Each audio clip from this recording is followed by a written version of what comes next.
Hello friends, welcome to Manju Magic Masala. இன்னைக்கு என்னுடைய recipe எண்ணெய் கத்திரிக்காய் குழம்பு செய்ய போறேன். கத்திரிக்காய் மட்டும் கொஞ்சம் ஃப்ரெஷ்ஷா வாங்கிக்கோங்க. என்னோட ஸ்டைல்ல எப்படி எண்ணெய் கத்திரிக்காய் குழம்பு செய்யறது பார்க்கலாம். 2 பெரிய துண்டு தேங்காய், 1 இன்ச் அளவு இஞ்சி, 10 லிருந்து 15 பல்லு பூண்டு, 2 பச்சை மிளகாய், 2 டீஸ்பூன் வேர்க்கடலை வறுத்துந்து, அதோட ஒரு பெரிய வெங்காயம், 2 தக்காளி. இதையெல்லாம் நம்ம மிக்ஸியில் சேர்த்து அரைக்கணும். அரைக்கும்போது 1 டீஸ்பூன் சீரகம் அதில் சேர்த்துக்கோங்க. இதை மட்டும் நம்ம கரெக்டாக சேர்த்து அரைச்சி எடுத்துட்டோம்னா குழம்பு நம்ம ரொம்ப ஈஸியாக ப்ரிப்பேர் பண்ணிடலாம். பேச்சுலர் கூட இந்த குழம்பு ரொம்ப நல்லா ஈஸியாக செஞ்சிடலாம். ரொம்ப டேஸ்ட்டாக இருக்கும்.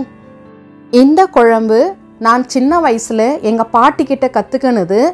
அதே மெத்தடில் உங்களுக்கு நான் சொல்லித்தர போகிறேன்.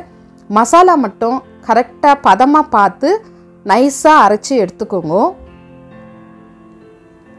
இந்த மாதிரி நைஸாக அரைச்சி எடுத்து வச்சுக்கோங்க. அப்போ தான் குழம்பு நல்லா டேஸ்ட்டாக இருக்கும். ஒரு எலுமிச்சப்பழ சைஸ் அளவு புளியை எடுத்து தண்ணியில் ஊற வச்சுருக்கிறேன். இப்போது நம்ம கத்திரிக்காவெல்லாம் காம்பு நீக்கி 4 பார்ட்ஸாக கட் பண்ணி வச்சுக்கலாம். கட் பண்ணும் போது பூச்சி ஏதாவது இருக்கான்னு செக் பண்ணிக்கோங்க. எனக்கு முள்ளு கத்திரிக்காய் கிடைக்கல, அதனால தான் நான் இந்த கத்திரிக்காய் சூஸ் பண்ணி செய்கிறேன். உங்களுக்கு முள்ளு கத்திரிக்காய் கிடைச்சிச்சின்னா நீங்கள் அதிலே செய்யுங்க, ரொம்ப டேஸ்ட்டாக இருக்கும். கத்திரிக்காவை 4 கட் பண்ணிவிட்டு ஆயிலில் ஃப்ரை பண்ணி எடுத்துக்கலாம். ஆயிலில் ஃப்ரை பண்ண பிறகு தான் நம்ம குழம்பு செய்யணும்.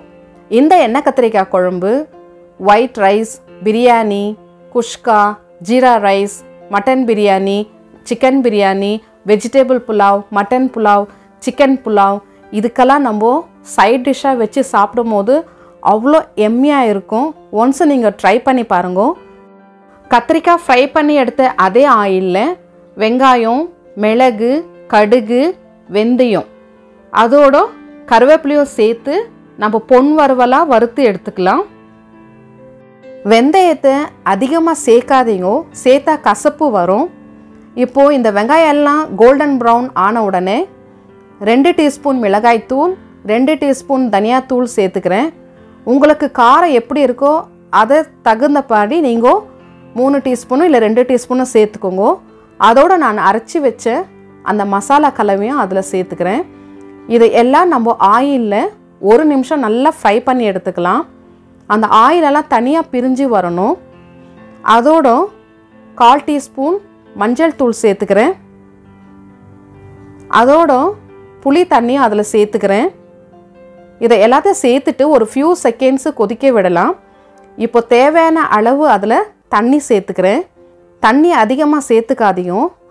எண்ணெய் கத்திரிக்காய் குழம்பு திக்காக இருக்கணும், அப்போ தான் டேஸ்ட்டு நல்லாயிருக்கும். தேவையான அளவு உப்பு சேர்த்துக்கலாம். இப்போ ஆயிலில் ஃப்ரை பண்ணி வச்சுருக்கிற அந்த கத்திரிக்காவெல்லாம் அதில் சேர்த்துக்கலாம். இந்த டைமில் நீங்கள் காரம், உப்பு எல்லாம் கரெக்டாக இருக்கா செக் பண்ணி பார்த்துக்கோங்க.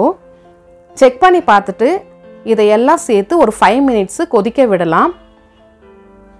5 மினிட்ஸ் கொதிச்சிடுச்சு. கத்திரிக்காயெல்லாம் நல்லா பாயில் ஆகிடுச்சு. இந்த டைமில் கடைசியாக சீசேம் சீட்ஸ், வெள்ளை எள்ளு, சாப் பண்ணி வச்ச கொத்தமல்லி நம்ம ஸ்ப்ரிங்கிள் பண்ணிக்கலாம். மஞ்சு மேஜிக் மசாலா என்னுடைய ஸ்டைலில் டேஸ்டி அண்ட் எம்மி எண்ணெய் கத்திரிக்காய் குழம்பு செஞ்சு காமிச்சிருக்கிறேன். எண்ணெய் கத்திரிக்காய் குழம்பு கண்டிப்பாக ஒரு முறை ட்ரை பண்ணி பாருங்க. ட்ரை பண்ணி பார்த்துட்டு உங்களுக்கு பிடிச்சிருந்தா ஃபீட்பேக் கொடுங்க, கமெண்ட்டில் டைப் பண்ணுங்க. நீங்கள் கொடுக்குற ஃபீட்பேக் தான் எனக்கு அடுத்தடுத்து வீடியோ போட மோட்டிவேட் பண்ணும். ஸோ கண்டிப்பாக தயவு செஞ்சு உங்களுக்கு இந்த குழம்பு பிடிச்சிருந்தா கமெண்ட் பண்ணுங்க, லைக் பண்ணுங்க, ஃபேமிலி அண்ட் ஃப்ரெண்ட்ஸ்க்கு ஷேர் பண்ண மறக்காதீங்க. என்னுடைய வீடியோவை பார்த்து எல்லோரும் சப்ஸ்கிரைப் பண்ணியிருக்கிறோங்க, அவங்களுக்கெல்லாம் thank you so much. Keep on supporting me. Thanks for வாட்சிங் திஸ் வீடியோ. Stay blessed.